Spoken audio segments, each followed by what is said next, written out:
રાજકોટના વીંછિયામાં આરોપીઓના રિકન્સ્ટ્રક્શન સમય જોરદાર ઘર્ષણ, ટોળાને વિખેરવા પોલીસે છોડ્યા ટીયર ગેસના સેલ, 20 જેટલા લોકોની અટકાયત.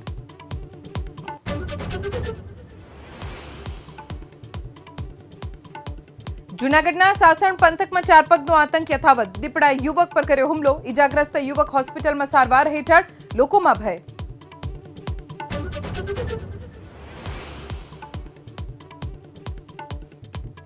અમદાવાદમાં સાઉથ બોપલમાં જ્વેલર્સમાં થયેલી લૂંટનો ઉકેલાયો ભેદ, ઉત્તર પ્રદેશથી 4 આરોપીઓની ધરપકડ, 400 સીસીટીવીની તપાસ બાદ આરોપીઓ સુધી પહોંચી પોલીસ.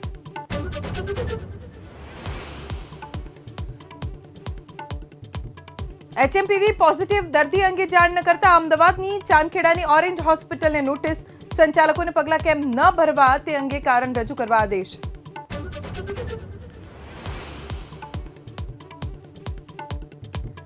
છત્તીસગઢના બીજાપુરમાં જવાનોના વાહન પર નક્સલી હુમલો, 8 જવાન શહીદ, આઈડી બ્લાસ્ટ કરી નક્સલીઓએ ઘટનાને આપ્યો અંજામ.